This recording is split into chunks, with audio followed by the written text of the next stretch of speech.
Hello, it's Tim Esterdahl, Pickup Truck Plus SUV Talk. I'm in a 2017 Mazda CX-9, driving around today, checking it out.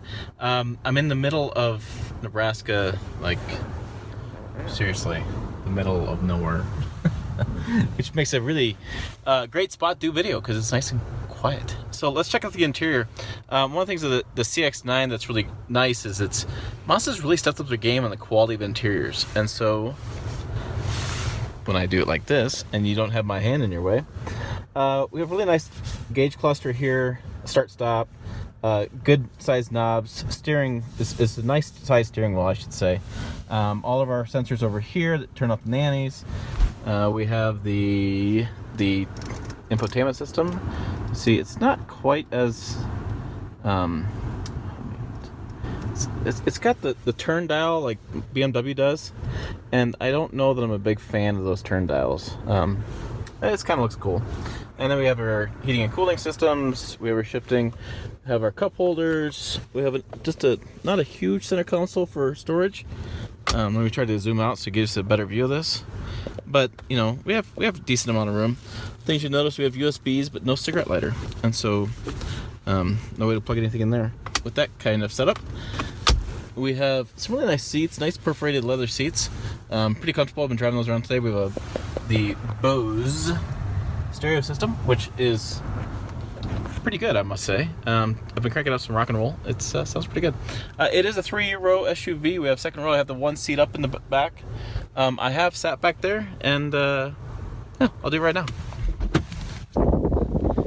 So we'll check out the outside, and you'll be able to hear the wind here. It's always windy in Wyoming, but Nebraska's pretty windy today too, especially where I'm at. So there's the outside. Elongated front grill. Kind of got a nice wrap, comes around the backside.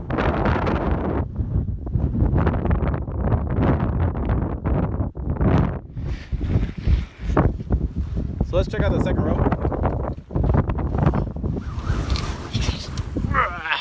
All right. Like I said, windy Wyoming, Nebraska. Gosh darn it. I feel like I'm in Wyoming because it's so open up here, but it's actually north of Scottsbluff, and it is pretty vacant out here. Lots of ranchers and a few farmers, mostly ranchers. Okay, so legroom. Second row legroom. Plenty of legroom. I don't know, for tall guys. Probably lots of headroom too. Plenty of room, pretty comfortable. You definitely could sit back here for quite a while. It does have the shades. Nice addition, especially when you're driving around with kids. Keeps sun out of their hair, or their eyes. It does have the quick connect system for the kids' car seats. Heating and cooling back here. Yeah. Overall, really comfortable SUV. I was going to look while I have it right here. I have the Monroney, yes. So the 2017 Mazda CX-9, 45,855 is our vehicle. That's with the 940 delivering processing. Looks like not very much as far as optional. Everything is included. This is a fully decked out SUV. So CX-9. I'm going to do a drive. I'm going to show you how much fun it is in the sport mode. It's a good time. The Sky Active system is really good.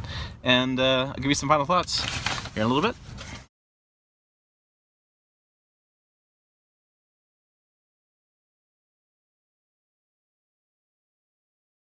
All right, I'm in the 2017 Mazda CX-9. Let's do a little 0 to 60 in sport mode. This thing is pretty fantastic. It's got 2.5 liter Sky Active turbocharged engine, which are usually a really good time. So check it out. Here we go. You can feel that kick in. Go through the gears. We're at 50. We're at 60. Oh, well, that was 0 to 60. Oh, whoopsie. I guess I should it should stop. Okay, we're doing an undisclosed speed in middle of Nebraska, foot down, and we are flying. And listen to how quiet this is. That might be 3 digits. Very quiet, a lot of fun. It's really a sporty SUV. Check it out. I'll be back later.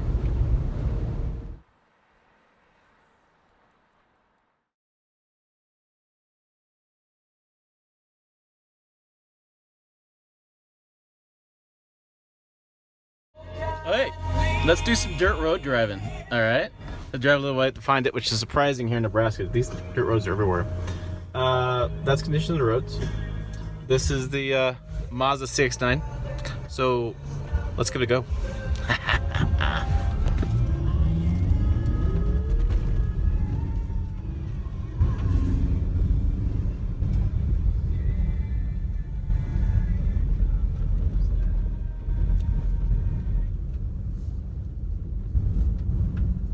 The suspension is responding well to these little hiccups. Here, let me give you the bird's eye view.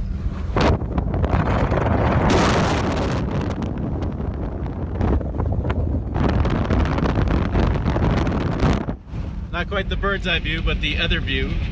I really need to get that GoPro. So yeah, that was a good time on dirt. It handles pretty well. Can't complain. It's a dirt road, and those look like cows. So yeah, I have like one simple rule of thumb in life, and that is don't hit cows. Very bad. So I'm gonna flip around and head back home and give you my final thoughts here in a minute.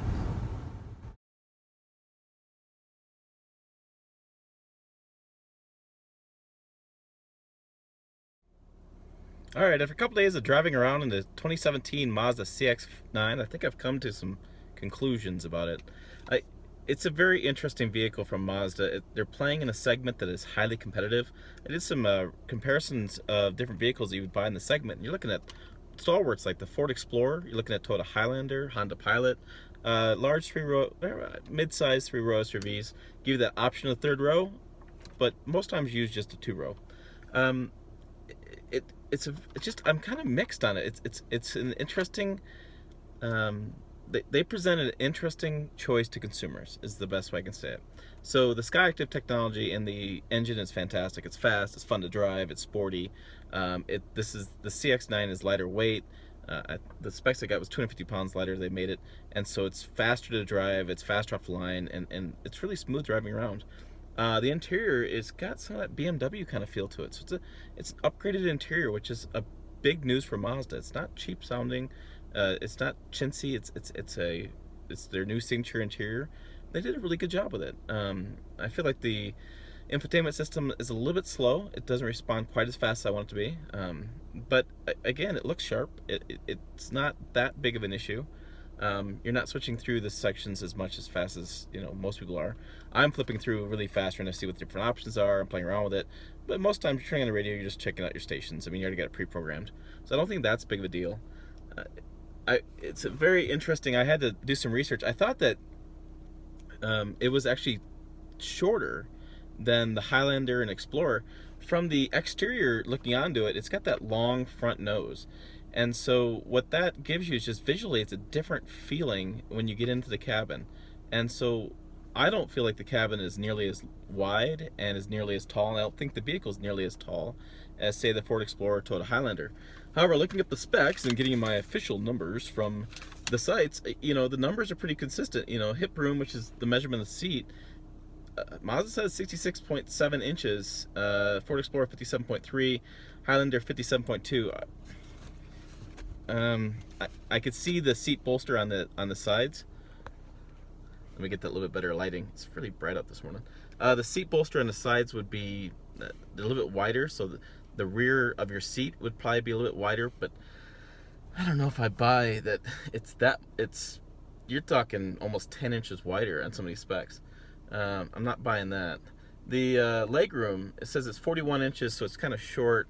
But it says the Explorer is 42.9 and the Highlander is 44.2.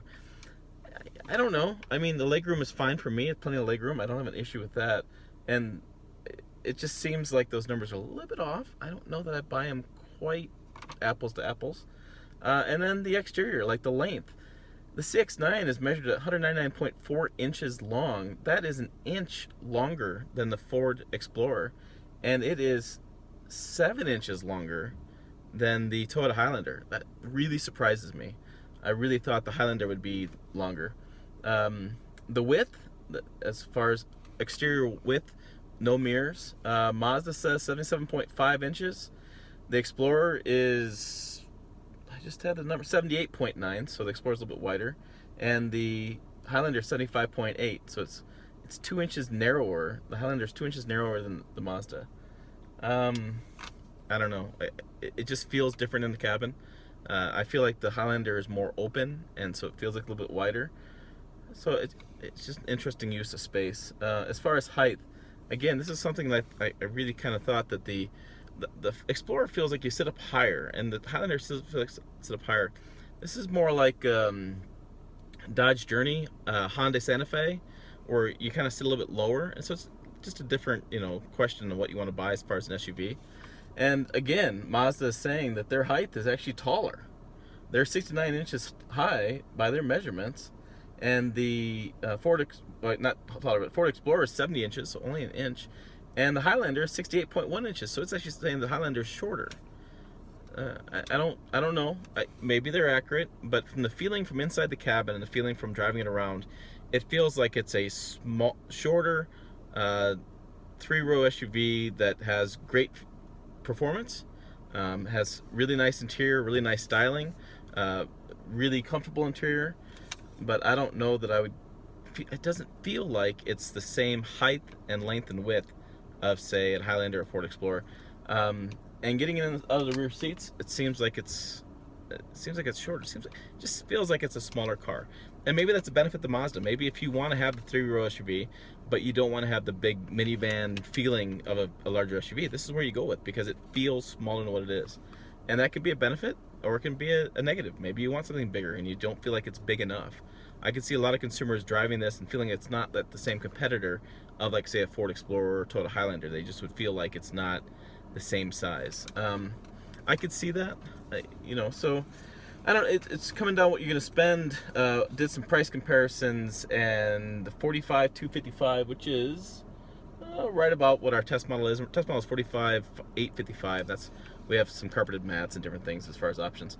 Your Toyota Highlander is 47,220. That's in a limited. I tried to match up as close as I could packages. Ford Explorer Limited is 44,770.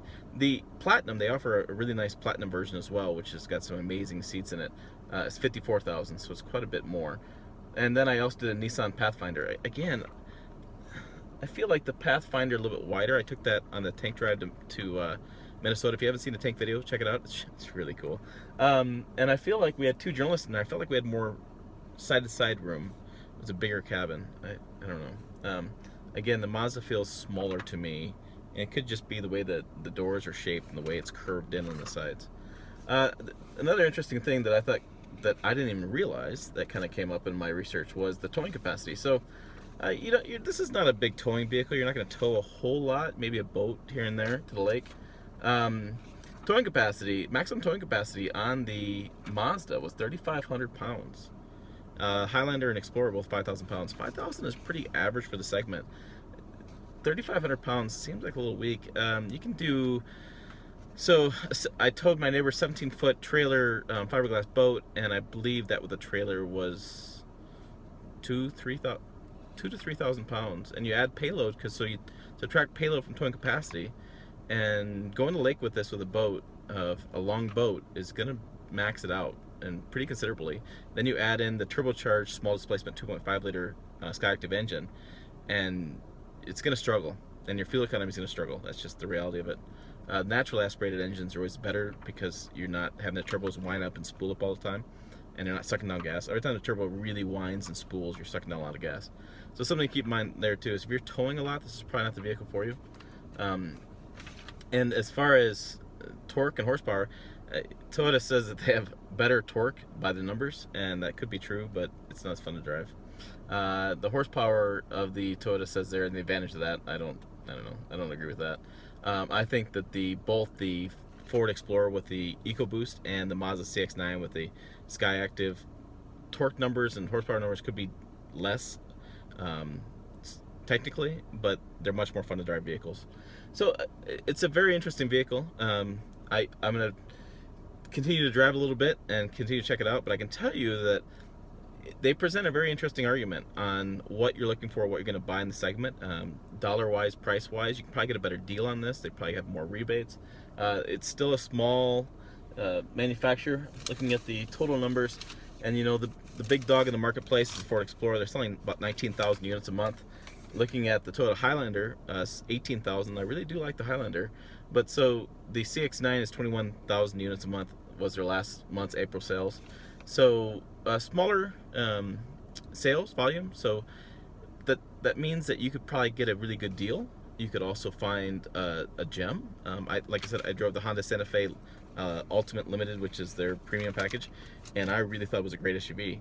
The same as the Mazda CX-9. So if you're looking for that hidden gem, something your neighbors doesn't have, something unique, something that's got some really good interior, really fun to drive that people just aren't seeing, check out Mazda. Check out the CX-9. It's really very well done and very much improved.